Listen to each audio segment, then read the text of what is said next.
luz, canção, pedra angular que sustém na tempestade eu seguirá.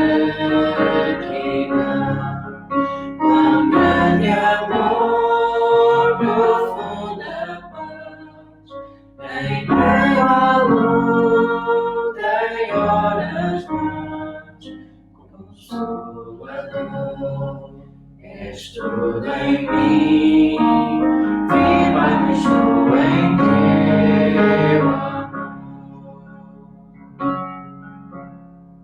Só em Jesus que me encarnou, poder de Deus no frágil ser, foi desprezado pelos seus, mas agradou por mim morrer, e lá na cruz o próprio Deus a sua ira satisfez, o meu pecado suportou, vivo na morte dele estou. Foi sepultada nossa luz, tragada pela escuridão, em glorioso dia então, ressuscitou o meu Jesus, grande vitória conquistou, o meu pecado me livrou, então sou dele, ele é meu, pelo seu sangue que verteu. Não há mais culpa nem pavor, este é o poder de Cristo em mim. Jesus comanda meu viver, desde o início até o fim. Nenhuma força poderá da sua mão me arrancar, até com ele me encontrar, no seu poder eu viverá.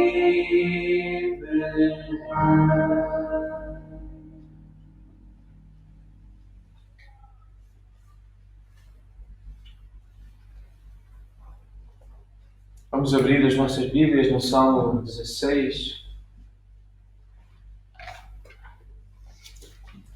Vamos ler todo este hino de Davi. Salmo 16. Guarda-me, ó Deus, porque em ti me refugio. Digo ao Senhor: Tu és o meu Senhor, outro bem não possuo, senão a ti somente. Quanto aos santos que há na terra, são eles os notáveis, nos quais tenho todo o meu prazer. Muitas serão as penas dos que trocam o Senhor por outros deuses. Não oferecerei as suas libações de sangue, e os meus lábios não pronunciarão o seu nome. O Senhor é a porção da minha herança e o meu cálice. Tu és o arrimo da minha sorte. Caem-me as divisas em lugares amenos. É muito linda a minha herança. Bendigo o Senhor que me aconselha, pois até durante a noite o meu coração me ensina. O Senhor tem-o sempre à minha presença. Estando Ele à minha direita, não serei abalado. Alegra-se, pois, o meu coração e o meu espírito exulta. Até o meu corpo repousará seguro. Pois não deixarás a minha alma na morte, nem permitirás que o teu santo veja corrupção. Tu me farás ver os caminhos da vida. Na tua presença há plenitude de alegria. a tua destra, delícias perpetuamente. Este salmo, Davi testemunha com toda a lealdade do seu coração, essa lealdade ao Senhor, essa fidelidade ao Senhor, essa dedicação, essa devoção ao Senhor, que traz uma confiança como consequência. E essa confiança é de que não iria morrer e ficar morto. Sem dúvida ele falou de forma genuína, falou de coração, mas ele morreu e ficou morto. Então Pedro, no dia de Pentecostes, ele conclui que aquele que foi verdadeiro, inteiramente leal ao Senhor, não foi Davi, mas o seu sucessor, Jesus, o Messias. Esse é um dos textos do Velho Testamento que é claramente interpretado no Novo Testamento. O Espírito Santo usou Pedro para trazer o sentido deste salmo. Isso ajuda-nos muito. Então convido meus irmãos a abrirem Atos capítulo 2, a partir do versículo 25. Pedro diz que a respeito de Jesus, em Atos 2, 25, Davi disse. Então foi a respeito de Jesus. E depois ele cita então parte do salmo. Diante de mim via sempre o Senhor, porque está à minha direita, para que eu não seja abalado. Versículo 26. Por isso se alegrou o meu coração e a minha língua exultou. Além disto, também a minha própria carne repousará em esperança. Porque não deixarás a minha alma na morte, nem permitirás que o teu santo veja corrupção. Fizeste-me conhecer os caminhos da vida, encher-me-ás de alegria na tua presença. Então a explicação de Pedro. Irmãos, seja-me permitido dizer-vos claramente a respeito do patriarca Davi que ele morreu e foi sepultado. E o seu túmulo permanece entre nós até hoje. Sendo, pois, profeta e sabendo que Deus lhe havia jurado que um dos seus descendentes se assentaria no seu trono, prevendo isto, referiu-se à ressurreição de Cristo, que nem foi deixado na morte, nem o seu corpo experimentou corrupção. A este Jesus, Deus ressuscitou, do que todos nós somos testemunhas. Então isso quer dizer que as palavras que parcialmente expressam o coração de Davi encontram o seu pleno significado nos lábios de Jesus. É Jesus que pode verdadeiramente dizer, orar, cantar as palavras do Salmo 16. Este Salmo então precisa ser lido através do seu total cumprimento, da sua realização em Jesus Cristo. Nós apenas podemos dar graças a Deus, falar com Deus, orar a Deus, cantar a Deus, estar na presença de Deus, mediante Jesus Cristo. Esta ideia levou-me de novo para aquela experiência que eu tive ao estudar sobre o contacto do cristão com a sabedoria espiritual do Oriente Budista, nas religiões comparadas. Aquela oportunidade que eu tive de escrever um trabalho para apresentar nos estudos de mestrado, que uma das partes do trabalho era sobre estar em Cristo, o que significa estar em Cristo.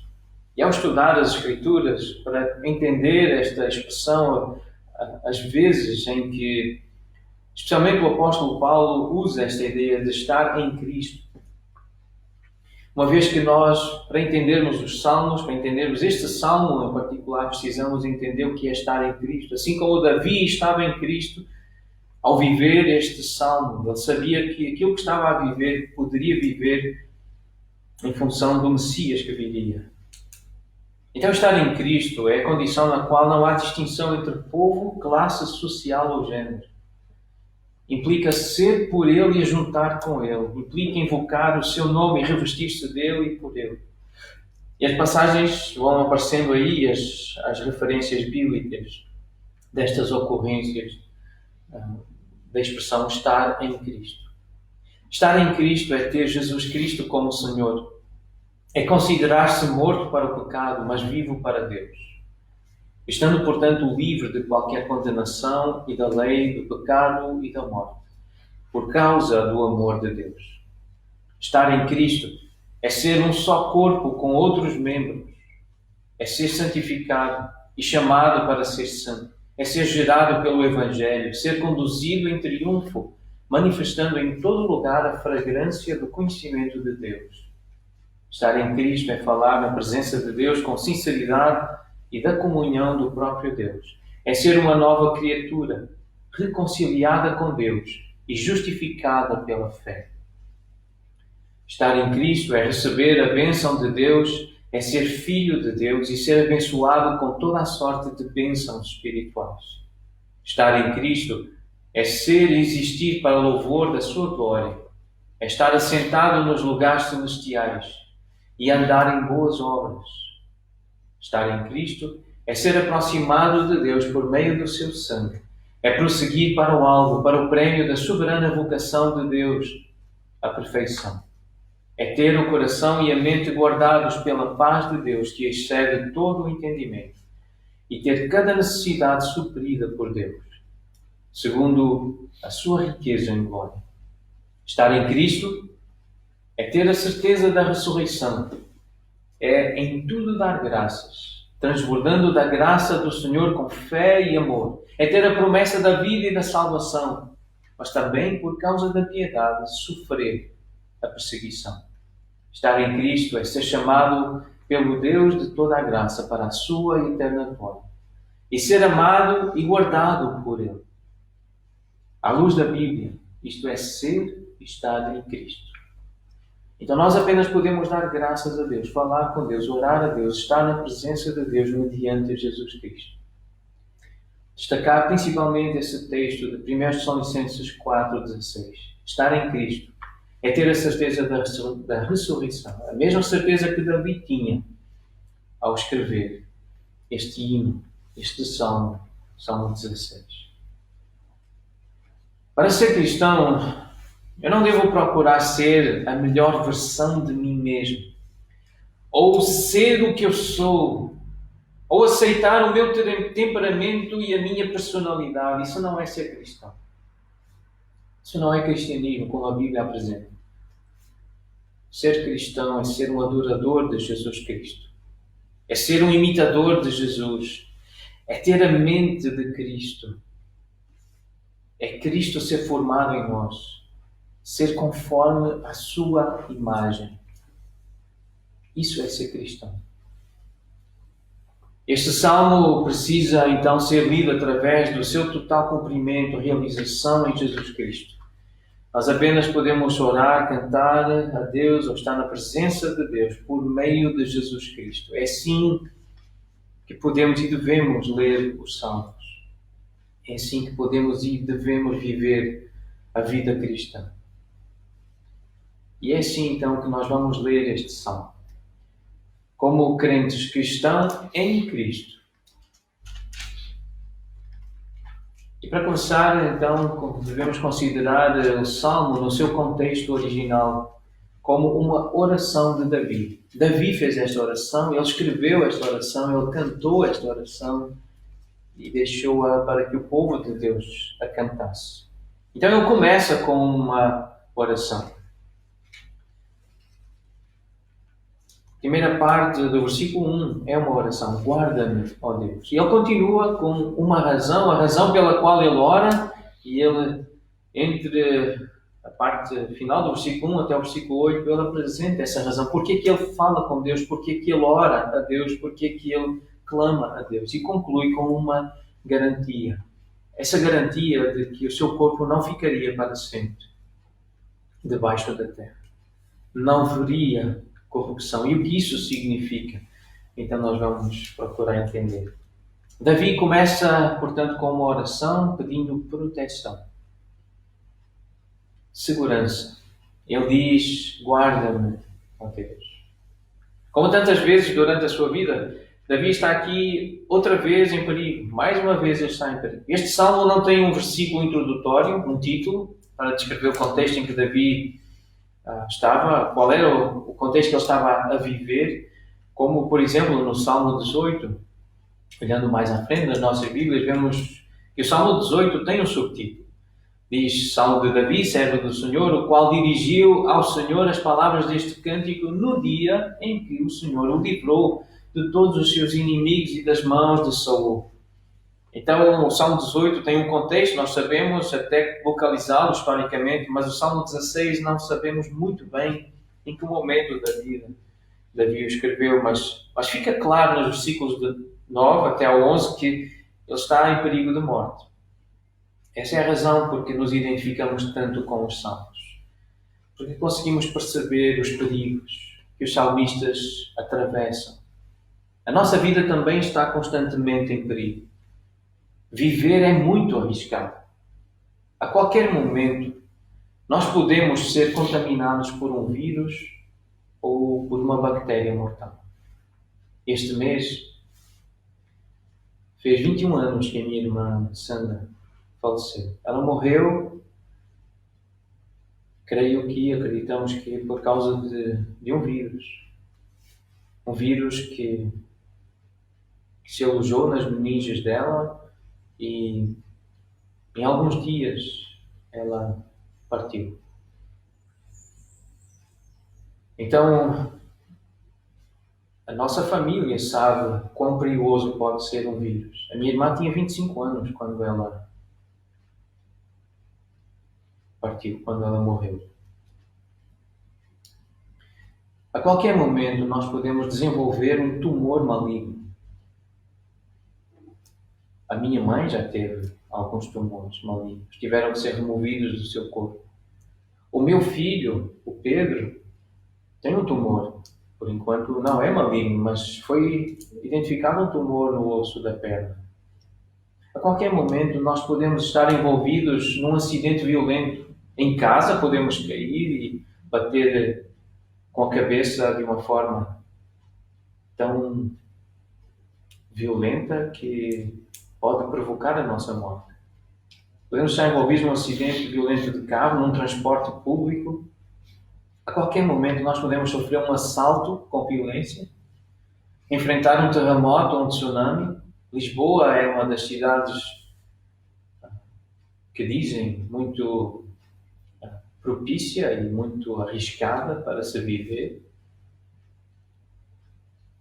Podemos ser atingidos por um meteorito a qualquer momento, ter um infarto fulminante, como o meu pai, há cerca de 5 anos atrás. O meu pai teve um infarto fulminante e, de repente, partiu, morreu. Então é legítimo nós pedirmos a proteção do Senhor, orarmos por segurança, por bem-estar, por tranquilidade, por conforto. Aliás, a palavra do Senhor ensina-nos a orar em todo o tempo, pedindo ao Senhor que nos conceda, por meio dos governos, que vivamos uma vida tranquila e mansa. Então, a própria palavra do Senhor ensina-nos, encoraja-nos a pedir tranquilidade, paz. É um bom sinal perceber que só o Senhor nos pode guardar e proteger verdadeiramente. O Salmo 127 diz que se o Senhor não guardar a cidade, em vão vigia a sentinela. Então, é legítimo Davi pedir ao Senhor para o guardar, e é legítimo os crentes, como nós, também pedirmos ao Senhor e orarmos como Davi orou: guarda-me, ó Deus. É um sentimento muito humano. Até Jesus, na sua perfeita humanidade, ele orou: meu Pai, se possível, passe de mim este cálice. Então nós também podemos orar por proteção, por segurança. Podemos dizer: guarda-me, ó Deus. Contudo, quando Jesus ora no Salmo 16, ele não o faz apenas pela sua própria segurança. Na sua ressurreição corpórea passada, está a nossa ressurreição corpórea futura. Quando ele ora: guarda-me, ó Deus, ele ora por todos aqueles que viriam a crer nele, que serão guardados. E é ele que ora pela nossa proteção e é ele que garante a nossa salvação. Então, na sua ressurreição corpórea passada, está a nossa ressurreição corpórea futura. A nossa esperança de eterna segurança na futura ressurreição do corpo descansa inteiramente na pura e perfeita obediência de Jesus ao seu Pai Celestial, diz Christopher Ash no seu comentário a este salmo. A nossa esperança de eterna segurança, de sermos guardados, na futura ressurreição corpórea, descansa inteiramente na pura e perfeita obediência de Jesus ao seu Pai Celestial. E por isso ele foi à cruz, por obediência. Portanto, a nossa verdadeira segurança não está numa vida livre de perigos aqui na terra, mas na ressurreição para a verdadeira vida, que é eterna. A nossa segurança não está numa vida livre de vírus ou bactérias. Não está numa vida livre de doenças ou de acidentes. A nossa verdadeira segurança está na ressurreição do nosso corpo para uma vida eterna, que é a verdadeira vida. A seguir, Davi apresenta a razão para a sua oração. Ele diz ao Senhor: é em ti que eu me refugio. No versículo 2 ele diz: tu és o meu Senhor, o meu mestre, o meu dono. A palavra que ele usa não é a mesma para o nome do Senhor, traduzida no Salmo aqui por Senhor, o nome do Senhor Yahweh. Aqui é Adonai, tu és o meu mestre, o meu dono, tu és o meu Senhor, eu pertenço-te. Versículo 5 diz que o Senhor é a porção da sua herança. Uma referência à terra prometida. Versículo 7, então, bendiga o Senhor que me aconselha. Tu és o meu conselheiro. Com o Senhor eu não serei abalado, diz no versículo 8. Então esta é a razão para a oração de Davi. Ele reconhecia que o Senhor é Deus. E o Salmo 100 diz: sabei que o Senhor é Deus. Foi Ele quem nos fez e dele somos. É por isso que temos que tratá-lo como o nosso Adonai, o nosso Senhor, o nosso Mestre, o nosso dono. Saber que o Senhor é Deus. Davi pediu ao Senhor para o guardar porque ele sabia que o Senhor é Deus. Ele é o Todo-Poderoso. Então esta é a ideia do Salmo. O Salmo é um salmo que transmite piedade. A palavra piedade, ela, especialmente na língua grega, ela traz a ideia de profunda reverência, respeito, de fidelidade a Deus, de devoção a Deus. É termos a vida, o pensamento, o coração cheio de Deus. Fazendo então eco ou uma correspondência com o maior mandamento, em Deuteronômio 6,5. Que o Senhor diz ao seu povo, fala ao seu povo acerca do que ele espera, qual a sua principal ordenança, o seu principal mandamento. Amarás, pois, o Senhor teu Deus de todo o teu coração, de toda a tua alma e de toda a tua força. Isto é piedade. E quando perguntaram a Jesus sobre qual seria o grande mandamento da lei, o principal mandamento, Jesus responde com estas palavras de Deuteronômio: amarás o Senhor teu Deus de todo o teu coração, de toda a tua alma e de todo o teu entendimento. E ele diz: este é o grande e primeiro mandamento, em Mateus 22. Então gostaria que olhássemos para duas narrativas, uma no Velho Testamento e outra no Novo Testamento, acerca de exemplos de piedade. Se quiserem, se puderem abrir as vossas Bíblias em 2 Reis, capítulo 23, vamos ver o exemplo de Josias, a piedade de Josias. 2 Reis 23, 24 e 25, versículos 24 e 25, lemos assim que aboliu Josias os médiuns, os feiticeiros, os ídolos do lar, os ídolos e todas as abominações que se viam na terra de Judá e em Jerusalém, para cumprir as palavras da lei que estavam escritas no livro da lei, que o sacerdote Hilquias achara na casa do Senhor. Antes dele não houve rei que lhe fosse semelhante, que se convertesse ao Senhor de todo o seu coração e de toda a sua alma e de todas as suas forças, segundo toda a lei de Moisés. E depois dele, nunca se levantou outro igual. Isto é piedade. Este é um exemplo de piedade. Um homem como nós, e foi descrito desta forma. Alguém que viveu o grande mandamento. Alguém que se dedicou ao Senhor. Alguém que pensou no Senhor, que amou o Senhor, que o serviu de todo o coração, alma, força, entendimento, segundo a lei do Senhor. E o exemplo, o melhor exemplo que nós temos no Novo Testamento, sem dúvida, que é o próprio Senhor Jesus. E a piedade de Jesus pode ser percebida no capítulo 17 do Evangelho de João. Versículo 3, Jesus ora assim: a vida eterna é esta, que te conheçam a ti, o único Deus verdadeiro. O desejo que Jesus tinha como perfeito homem era tornar Deus conhecido, fazer com que Deus fosse conhecido. Versículo 4, ele diz: eu te glorifiquei na terra, consumando a obra que me confiaste para fazer. Versículo 6, manifestei o teu nome aos homens que me deste neste mundo. É o teu nome que eu quero mostrar, porque o teu nome traz o teu caráter. Versículo 8, porque eu lhes tenho transmitido as palavras que me deste. São as tuas palavras, não são os pensamentos humanos, não são teorias, mas são palavras de verdade. Versículo 10, todas as minhas coisas são tuas. Este reconhecimento, a perfeita humanidade, que tudo o que tem é de Deus.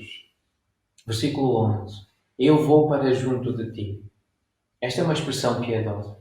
Esta é uma expressão de piedade, de devoção a Deus. Eu vou para junto de ti. Eu quero estar perto de ti, mais perto de ti. Versículo 13. Mas agora vou para junto de ti, e isto falo no mundo para que eles tenham o meu gozo completo em si mesmos. Versículo 14. Eu lhes tenho dado a tua palavra. Versículo 17. A tua palavra é a verdade. Versículo 22. Eu lhes tenho transmitido a glória que me tens dado para que sejam um como nós o somos. É esta comunhão, esta unidade com Deus que Jesus deseja e ora para que os seus discípulos também a tenham. Versículo 23. Para que o mundo conheça que tu me enviaste e os amaste, como também amaste a mim. Versículo 25. Pai justo, pois o mundo não te conheceu, eu porém te conheci, e também estes compreenderam que tu me enviaste. Eu lhes fiz conhecer o teu nome, e ainda o farei conhecer, a fim de que o amor com que me amaste esteja neles, e eu neles esteja. Então, piedade é pensar em Deus, é pensar no caráter de Deus, no nome de Deus, nas palavras de Deus, e torná-lo conhecido.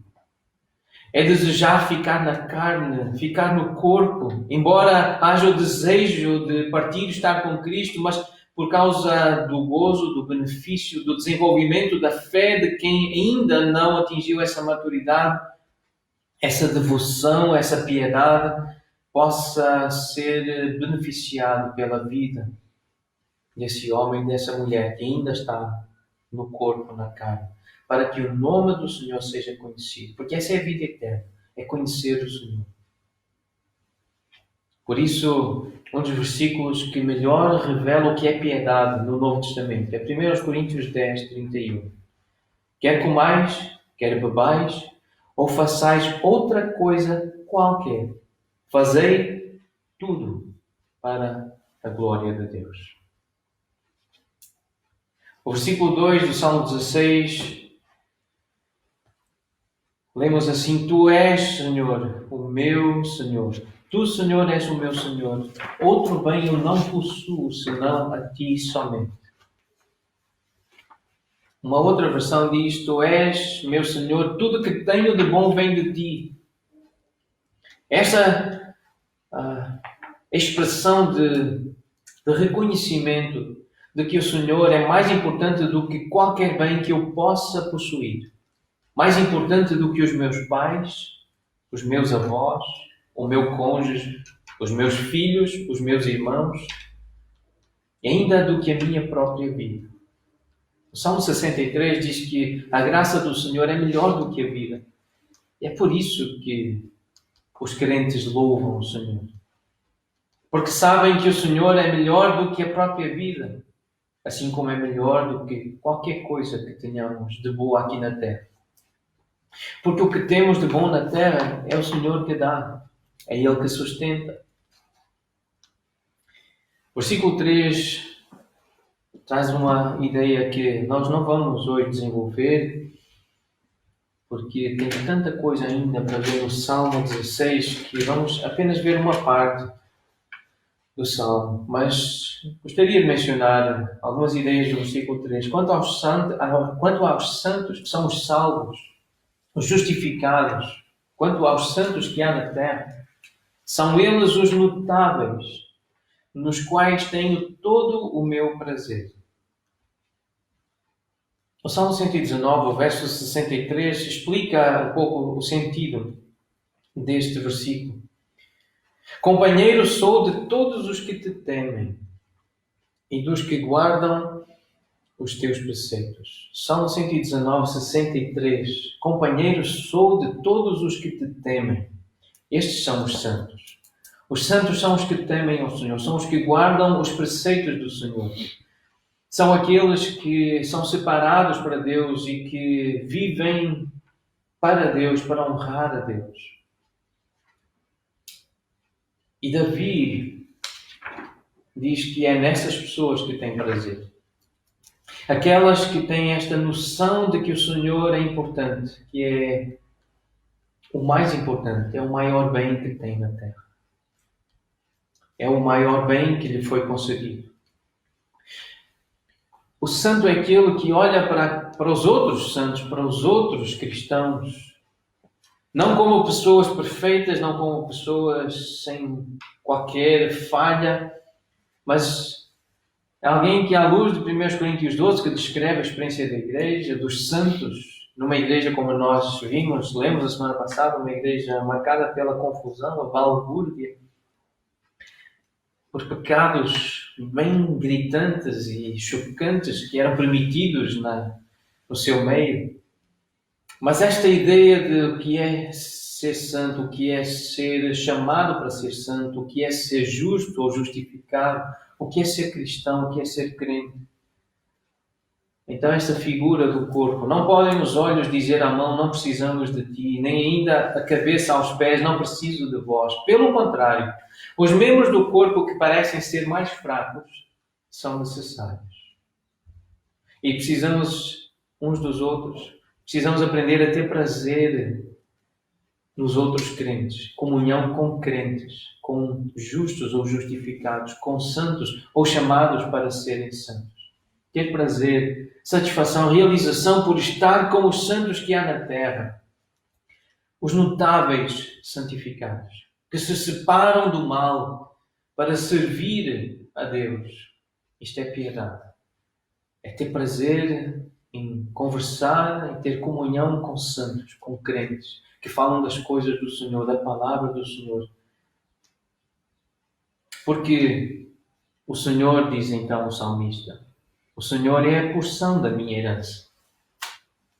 Então, uma referência à terra prometida, que é uma ilustração da salvação. E para os judeus, chegar à terra prometida era chegar a essa terra que mana leite e mel. Em Levítico 20, 24, nós lemos um bom resumo do que significava essa herança. A vós outros vos tenho dito, o Senhor falou, em herança possuireis a terra, e eu vos-la darei para a possuires. Terra que mana leite e mel. Eu sou o Senhor vosso Deus, que vos separei dos povos. É isto que significa ser santo. E é esta a herança que nós aguardamos, uma herança onde vamos ter prazer na presença do Senhor. Então, esta figura de chegar à terra prometida, nós percebemos que o autor da carta aos Hebreus explica o que significa esse descanso. O descanso de chegar a Cristo, de estar em Cristo, de crer na ressurreição corpórea para a vida eterna. Então, esta ideia de que essa herança é muito linda. E o versículo 6, a parte final do versículo 6, então descreve a herança com esse contentamento. Senhor, eu estou contente porque eu sou salvo. Eu estou contente porque eu cheguei à terra prometida. Eu estou na parte que me coube, a minha porção, a minha terra. É linda. Eu estou muito feliz com a parte que me coube. Por estar em Cristo. por ter a minha alma tocada pelo Evangelho, o meu coração inundado pela tua graça, pela tua bondade, pela tua misericórdia, pela tua fidelidade. Obrigado, Senhor, pela minha herança. Então, o versículo 8. Este é, sem dúvida, o versículo que melhor descreve o que significa, então, piedade neste salmo. O Senhor tenho sempre à minha presença. Isto é piedade. É esta consciência do Senhor presente, da presença do Senhor. Ele está comigo. Ele vê-me. Ele olha para mim. Ele está aqui. Eu estou diante dele. Os seus olhos me veem. Ele conhece os meus pensamentos. Isto é piedade. Eu tinha partilhado então com os irmãos que o livro Pecados Intocáveis de Jerry Bridges estava a tocar muito em mim. A tocar em pecados que eu não gosto que sejam tocados. Mas está a tocar na nossa família. Começamos a ler juntos este livro. Sei que outros irmãos também o desejam ler. Mas eu queria mencionar algumas ideias do capítulo 7 deste livro. Que é, no fundo, o primeiro pecado que o irmão Bridges quer tocar. E ele diz assim no início do capítulo: embora concorde que o orgulho tenha um papel importante no desenvolvimento e na manifestação dos pecados subtis, eu creio que há outro pecado ainda mais básico, mais amplo e mais provável de ser a causa dos outros pecados. Refiro-me ao pecado da impiedade, do qual todos nós somos, de certa forma, culpados. Então, ao contrário do pensamento geral, impiedade e perversidade não são a mesma coisa. Alguém pode ser escrupuloso e respeitável e mesmo assim ser ímpio. Impiedade descreve, diz o autor, a atitude contra Deus, enquanto injustiça refere-se ao pecado cometido em pensamento, palavra ou ação. Então, um ateu confesso, ou mesmo alguém com uma mentalidade secular, é evidentemente ímpio. Todavia, há muitas pessoas decentes que também são ímpias, embora afirmem acreditar em Deus. Impiedade pode ser definida como viver sem pensar ou pensar pouco em Deus, ou na vontade de Deus, ou na glória de Deus, ou na dependência de Deus. Não é difícil notar que a pessoa pode ter uma vida decente e ser ímpia, uma vez que Deus é irrelevante no seu dia. Encontramos pessoas assim por todos os lados no decorrer dos nossos afazeres diários. São pessoas simpáticas, educadas e caridosas, mas Deus está longe dos seus pensamentos. Talvez até passem 1 hora por semana na igreja, mas vivem os outros dias como se Deus não existisse. Não são perversas, mas são ímpias.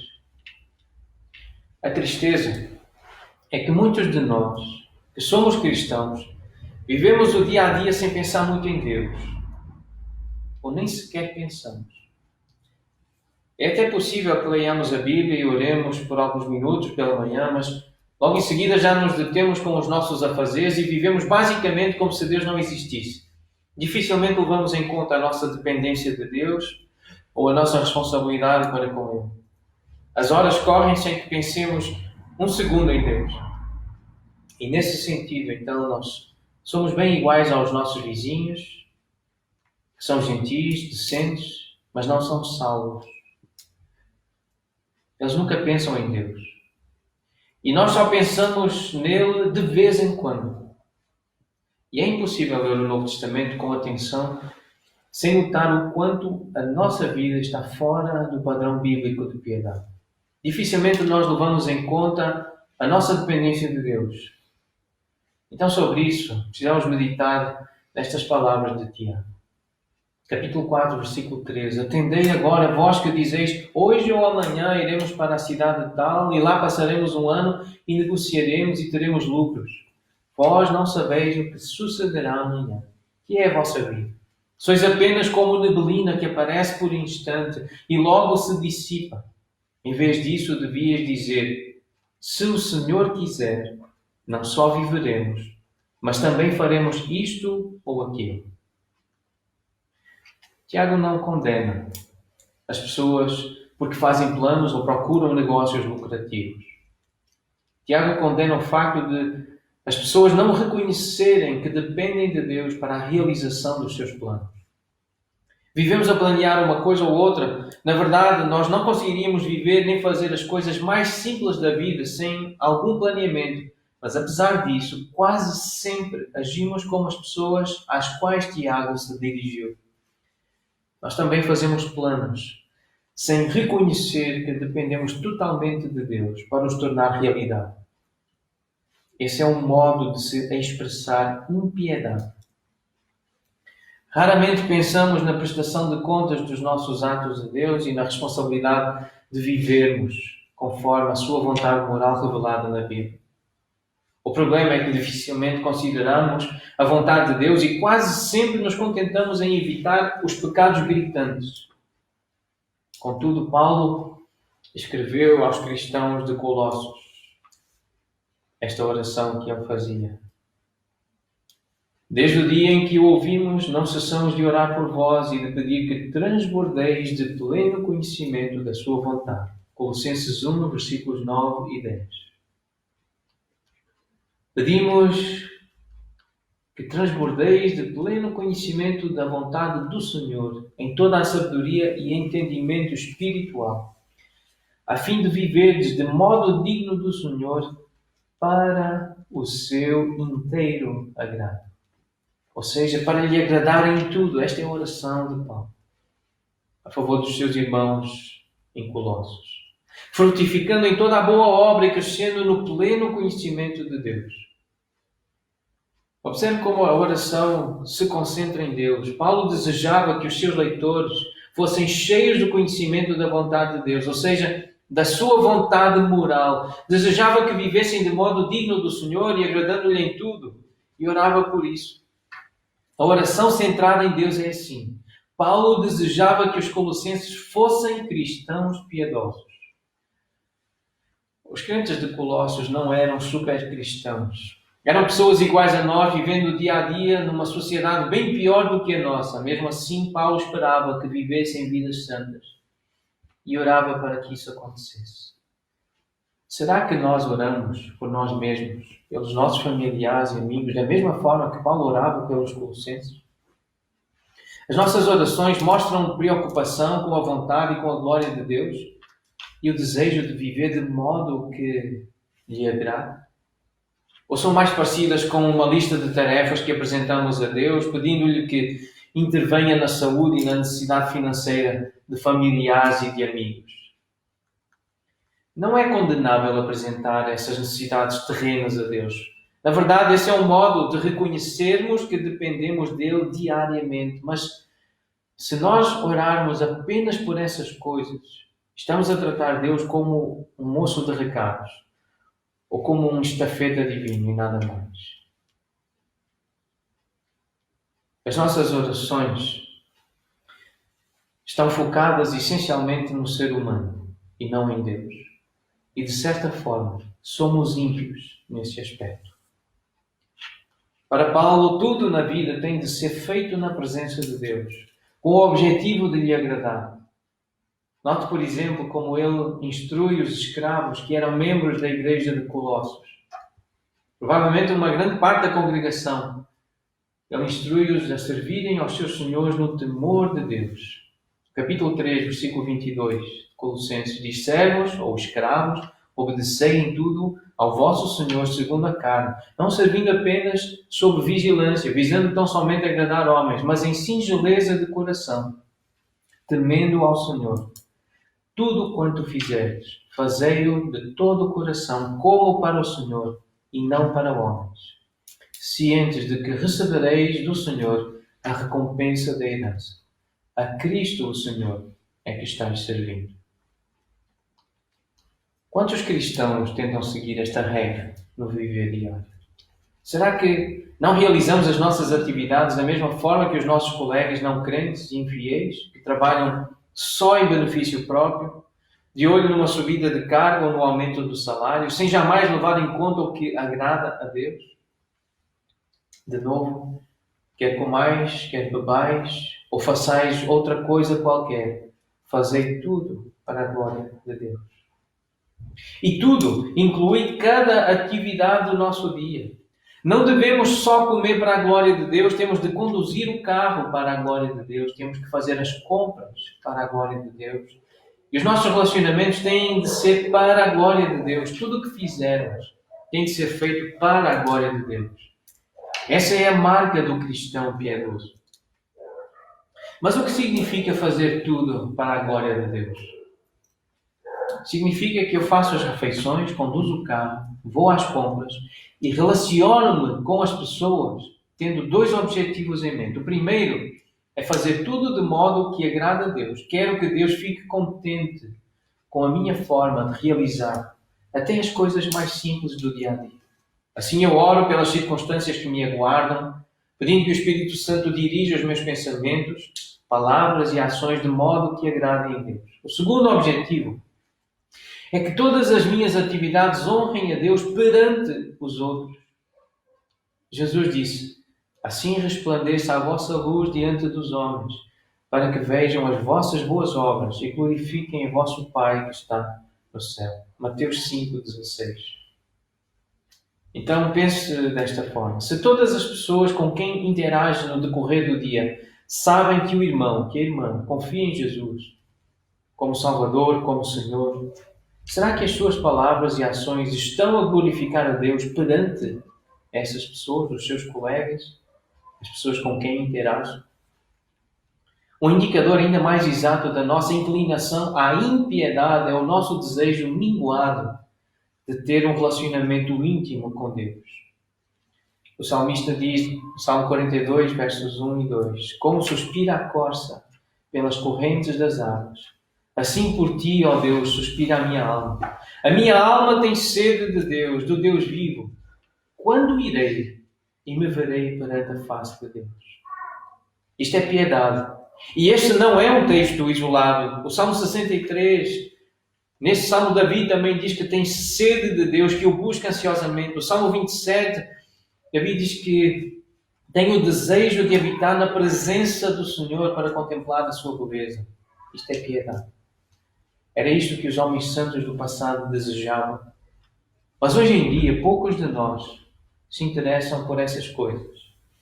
Alguém pode ser moral e correto ou até bastante ocupado no serviço cristão e mesmo assim ter pouco ou nenhum interesse em desenvolver um relacionamento íntimo com Deus. E esta é uma das marcas da impiedade. Deus é o foco da vida do cristão piedoso. Cada situação, cada atividade, seja no reino espiritual, seja no terreno, é vista através das lentes focadas em Deus. No entanto, esse foco só é alcançado por meio do relacionamento cada vez mais íntimo com Deus. Diz o irmão Bridges: se acompanhou o meu raciocínio até aqui, percebeu que nenhum cristão é totalmente puro. E como isso é de facto verdade, existe certo grau de impiedade em todos nós. A pergunta que deveríamos fazer com honestidade e humildade é esta: até que ponto eu sou ímpio? Em que aspectos da vida Deus fica fora dos meus pensamentos? Quantas das minhas atividades são realizadas sem que eu reconheça a presença de Deus? Jesus foi a única pessoa que teve uma vida absolutamente pura.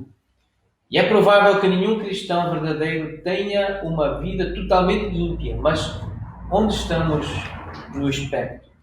Ao analisar a sua vida, lembre-se de que não estamos a falar de comportamento correto versus comportamento perverso.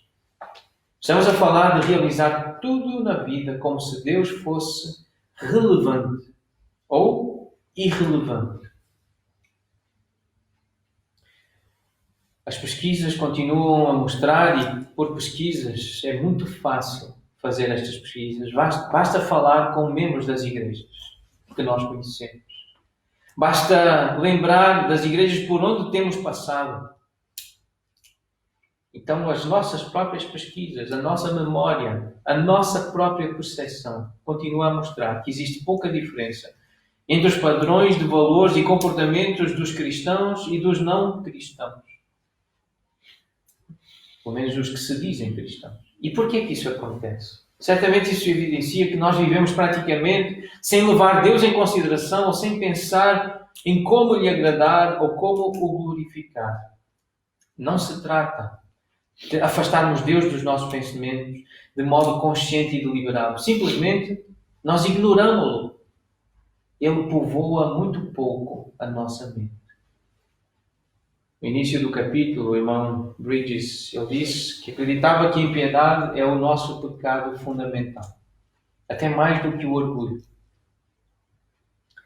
Ele diz assim: imagine como o nosso orgulho se desinflaria se, por exemplo, vivêssemos cada dia conscientes de que tudo o que somos, tudo o que temos e tudo o que realizamos é pela graça de Deus. O orgulho de nos acharmos mais santos do que os outros, um dos pecados aceitáveis mais comuns, é um produto direto da nossa maneira ímpia de pensar. Os pecados da língua, o mexerico, a fofoca, o sarcasmo, palavras grosseiras ditas a outros ou sobre outros, não surgem quando lembramos de que Deus ouve tudo o que nós dizemos. O motivo de pecarmos com a nossa língua deve-se ao facto de vivermos até certo ponto na impiedade. Não nos ocorre que vivemos cada momento no dia na presença de um Deus que tudo vê e tudo ouve. E creio que, em última instância, todos os outros pecados aceitáveis têm a sua raiz no pecado da impiedade. Como podemos então lidar com esse pecado? Como ser mais puros no nosso viver diário? Paulo escreveu a Timóteo: exercita-te na piedade. E o verbo exercitar vem da cultura desportiva daquela época. Refere-se aos exercícios que os atletas faziam diariamente em preparar-se para os torneios. Entre outras coisas, implica no compromisso, na consistência e disciplina do treino. Paulo queria que Timóteo, assim como todos os cristãos de todas as épocas, queria que Timóteo então fosse tão comprometido em crescer na santidade e tão intencional na sua busca como agiam os atletas que competiam por um prémio terreno. No entanto, eu acho que a maioria dos cristãos dificilmente ou nunca pensa em se desenvolver na santidade. O nosso objetivo na busca da santidade deve ser o crescimento cada vez mais consciente de que vivemos todos os minutos na presença de Deus, que somos responsáveis perante Ele e dependentes dEle. Esse objetivo deve incluir o desejo cada vez mais intenso de agradar a Deus e glorificá-lo nas atividades mais simples da vida. Então responda honestamente: quanto tempo gasta a pensar em Deus no seu dia, no seu viver diário? O que faria diferente no dia a dia se buscasse realizar tudo para a glória de Deus? Como o termo impiedade é muito abrangente, identifica as áreas em que é mais propenso a viver sem se preocupar com Deus. Pense no trabalho, nos passatempos, no lazer, nos programas de televisão e até no seu meio de transporte. Memorizar versículos e meditar neles em oração é sempre muito proveitoso. E estes versículos que foram aqui mencionados, 1 Timóteo 4, 1 Coríntios 10, 31, Colossenses 1, 9 e 10, Colossenses 3, 23, o Salmo 42, versículos 1 e 2, o Salmo 63, 1, o Salmo 27, 4 e todo o Salmo 16. Mesmo que não pense muito em Deus, Ele está sempre atento a si e vê tudo o que faz. Ele ouve cada palavra que diz e sabe tudo o que pensa. O Salmo 139 começa assim: Senhor, tu me sondas e me conheces. Sabes quando me assento e quando me levanto. De longe penetras os meus pensamentos, esquadrinhas o meu andar e o meu deitar, e conheces todos os meus caminhos. Ainda a palavra me não chegou à língua, e tu, Senhor, já a conheces toda. Além disso, o Senhor sonda os nossos motivos. Portanto, sejamos tão conscientes dele como ele é de nós. O Salmo 16 ensina-nos a dizer ao Senhor: Tu és o meu Senhor, outro bem não possuo, senão a Ti somente. Ensina-nos a imitar Cristo, ensina-nos a imitar Davi, ensina-nos a imitar os santos que há na terra. Porque eles são os notáveis, em quem temos o nosso prazer. O Senhor é a porção da nossa herança, da minha herança, e ela é muito linda. O Senhor tem sempre à minha presença. Eu sei que Ele ouve as minhas palavras, Ele vê os meus pensamentos, Ele sabe o que eu faço.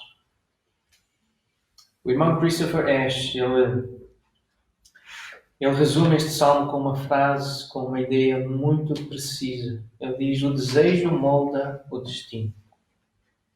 O desejo que nós temos por Deus molda o destino, ou seja, Ele diz para onde caminhamos, para onde vamos. Aquilo que desejamos, a quem desejamos, mostra para onde vamos. E o irmão Piper, John Piper, ao comentar este salmo, ele diz, resume também o salmo com esta ideia: Deus irá trazer-te de corpo e alma, através da vida e da morte, para um pleno e eterno prazer. Se Deus é para ti o teu refúgio seguro, o teu supremo tesouro, o teu soberano Senhor e o teu conselheiro confiável. Então é tempo de nós fazermos um exercício. Pedir ao Senhor que nos ajude a sondar o nosso coração. Saber se este pecado está presente. Que o Senhor nos prove. Que o Senhor nos mostre quem somos. De verdade.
Pois quero te magnificar, Senhor.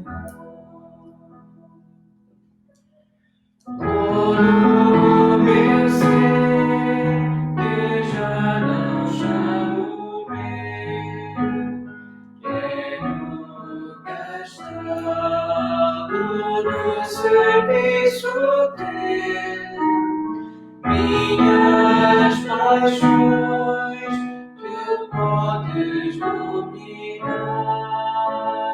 ó Santo Deus, vem sempre em mim estar. Lá no alto céu, o avivamento vem pra começar em mim e no além. O teu poder